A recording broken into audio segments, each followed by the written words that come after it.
যার সমাধান আল্লাহ তাআলা কোরআনে হাকিমে দেন নাই। পরিপূর্ণ সমাধান আল্লাহ তাআলা দিয়েছেন।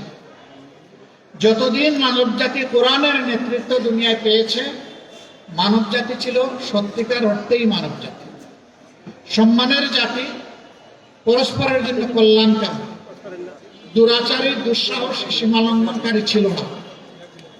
কিন্তু কোরআনের শিক্ষা থেকে মানুষ যখন সরে গিয়েছে, তখন এই জায়গাটা অন্য কিছু দখল করে নিয়েছে। তখনই মানব সমাজে বিপর্যয় এবং অশান্তি নেমে এসেছে। এই বাংলাদেশ তার বাইরে নয়।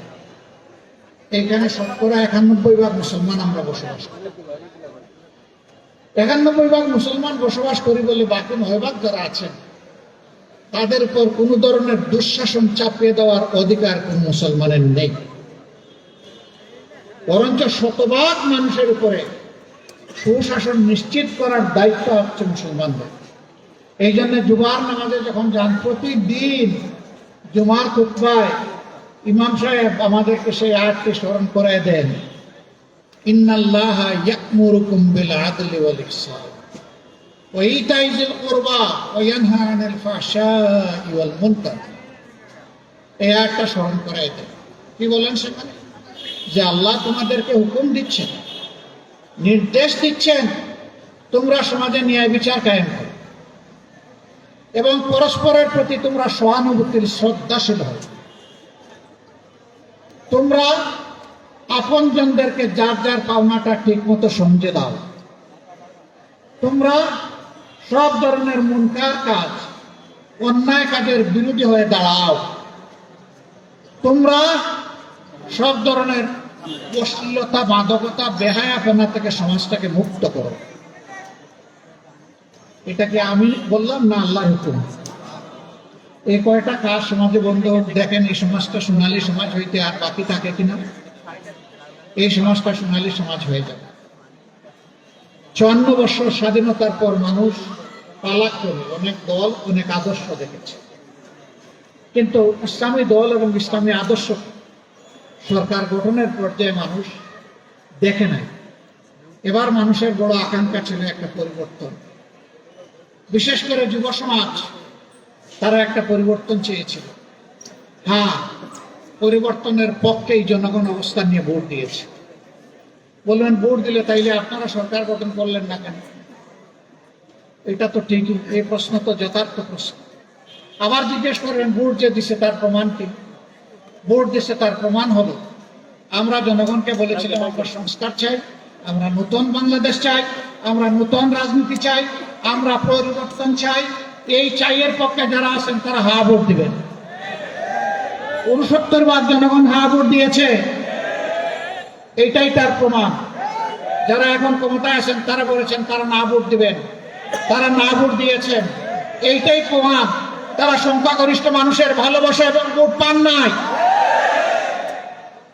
বিভিন্ন কায়দায় সেই ভোট নেওয়া হয়েছে। আমরা কায়দাগুলো এবার ভালো করে রপ্ত করেছি, চিনে নিয়েছি। আগামীবার সকল ঘাটে শক্ত পাহাড় আমরা সবাই মিলে দেবো ইনশাআল্লাহ। নারী পুরুষ সবাই মিলে দেব। আমাদের অধিকার আর কাউকে কেড়ে নিতে দেব না। এবার প্রশ্ন করতে পারেন, আপনারা যদি তাই বিশ্বাস করেন তাহলে শপথ নিয়ে আপনারা আবার সংসদে গেলেন কেন?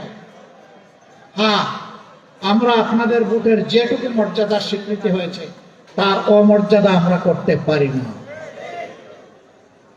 আমরা সংসদে গিয়ে আমাদের পক্ষে কথা বলবো না, ইনশাআল্লাহ জনগণের পক্ষে কথা বলবো এবং আপনাদের অধিকার আদায় করে ছাড়ার চেষ্টা করব। কিছু লক্ষণ ভালো, যে কেউ ভালো কাজ করে আমরা তাকে ধন্যবাদ দেব। আমরা সবার আগে বলেছিলাম আমাদের এমপি মন্ত্রী কেউ হলে সরকারি প্লট নিবে না, বিনা ট্যাক্সের গাড়ি আমরা চড়ব না। আলহামদুলিল্লাহ আমাদের রাস্তা ধরে সরকারি দল একই ঘোষণা দিয়েছে, তাদেরকে অভিনন্দন। আমরা বলেছিলাম প্রবাসের রিমিটেন্স যোদ্ধারা মারা যাওয়ার পরে তাদের লাশ নিয়ে টানাটানি ঠেলাঠেলি হবে না। আমরা সম্মানের সাথে রাষ্ট্রীয় দায়িত্ব এবং খরচে আমাদের ঘাড়ের উপর তাদের পবিত্র লাশ বাংলাদেশে নিয়ে আসব। বর্তমান সরকার একই ঘোষণা দিয়েছে, তাদেরকে অভিনন্দন।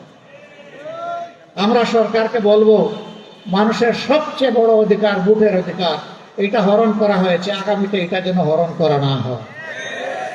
তারা যদি এইটা হরণের পথ থেকে সরে আসেন, আমরা তাদেরকে আরেকবার অভিনন্দন জানাবো।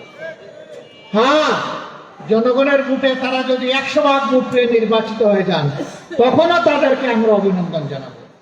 কিন্তু ইঞ্জিনিয়ারিং করে, কায়দা করে, ইলেকট্রিসিটি বন্ধ করে দিয়ে আপনাদের পাশে ঘটেছে, বাসন থেকে কারেন্ট বন্ধ করে দেওয়া হয়েছে, নয়সয় করা হয়েছে। আমরা এগুলো আর দেখতে চাই না।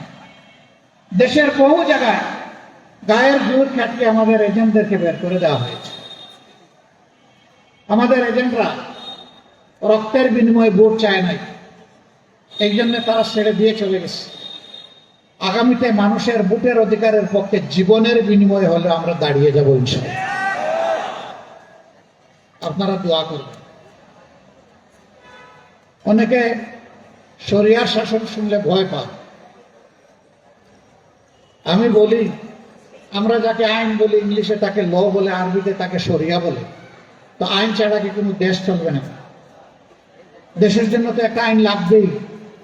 সেই আইনটা হতে হবে সবচেয়ে ভালো আইন। সবচেয়ে ভালো আইন যখন হবে, তখন ভালো শাসন, সুশাসন দেশে আসে। আইন মন্দ থাকলে সুশাসন কখনো আসবে না।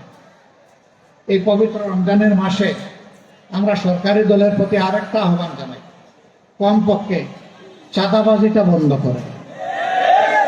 আরেকটা বড় অভিনন্দন জানাবো। কিন্তু যদি বন্ধ না করেন, আমরা জনগণকে সাথে নিয়ে প্রতিরোধ গড়ে তুলব ইনশাআল্লাহ। আমি আজকে ঘোষণা দিচ্ছি, এই 15 আসনে যারা চাঁদার জ্বালায় অতিষ্ঠ চাঁদা দিচ্ছেন, তারা দিবেন না, এখন থেকে অস্বীকার করা শুরু করেন।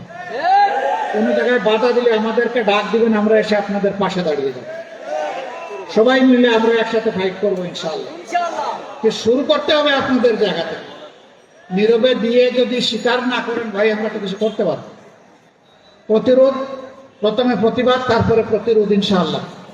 আমরা এইভাবেই চালিয়ে যাব। সম্মানিত বন্ধুগণ, আমি কথা দিয়েছিলাম যে আমরা নির্বাচিত হলে এখানে সবাই মিলে পরামর্শ করে এই আসনের সমস্যাগুলো ইনশাআল্লাহ আমরা দূর করব। আমি কথা দিয়েছিলাম, যদি বাংলাদেশে সরকার গঠনের সুযোগ আমরা পাই, তাহলে সারা দেশে একটি কাজ করব। আমি কথা বলেছিলাম যে মাসে একদিন আপনাদের সরাসরি মুখোমুখি হব, আপনাদের কথা শুনবো, আপনাদের প্রশ্ন শুনবো, আপনাদের সমালোচনা শুনবো, আপনাদের পরামর্শ শুনবো। সব শুনে আমরা পরবর্তী কর্মপন্থা আমরা নির্ধারণ করব। ভুল করলে সরি বলবো, ভালো করলে আপনাদের কৃতজ্ঞতা আদায় করব। ওই ভালোটা আপনারা ভোট দিয়েছিলেন বলে আমরা করতে পারছি না, ওইলে আমরা পারতাম না। এটা আপনাদের হক, আপনাদের কাছে কৃতজ্ঞ থাকা আমাদের দায়িত্ব। ইনশাআল্লাহ নারী পুরুষ নির্বিশেষে এই আসনে আমরা এক যুগে আসনটাকে সুন্দর, পরিচ্ছন্ন একটা মডেল আসন হিসেবে গড়ে তোলার জন্য আমরা চেষ্টা করব। আপনারা যেমন পাশে ছিলেন তেমন পাশে থাকবেন, আমাদের জন্য দোয়া করবেন। আমরা যেন অনাচার, অন্যায়, দুর্নীতির সাথে নিজেরাই জড়িয়ে না পড়ি, আমাদের একজন সমর্থকে যেন জড়িয়ে না পড়ে। আল্লাহ যেন আমাদেরকে হেফাজত করেন। মানুষের আমানত যেন আমরা মানুষের ঘরে পৌঁছে দিতে পারি, সেই তৌফিক চেয়ে আজকের এই মাহফিলে আপনারা এসে হাজির হয়েছেন, আমাদের ডাকে সাড়া দিয়েছেন। আমি আশা করব এটি শেষ নয়, এটি বিগিনিং, আজকে শুরু। ইনশাল্লাহ আমাদের পথ শোনা মিলেমিশে এভাবেই হবে। আল্লাহ আমাদেরকে তৌফিক দান করুন। আপনাদের মাধ্যমে যারা আসতে পারেননি, আপনাদের পরিবারের সদস্য, আপনাদের পার্শ্ব সাথী, আপনাদের প্রতিবেশী এবং আপনাদের বন্ধু বান্ধব, সবার কাছে আমাদের সালাম, দোয়ার দরখাস্ত। আল্লাহ হাফিজ। বাংলাদেশ জিন্দাবাদ, বাংলাদেশ জামাত ইসলামী জিন্দাবাদ। আমরা গড়ব ঐক্যবদ্ধ বাংলাদেশ ইনশাআল্লাহ।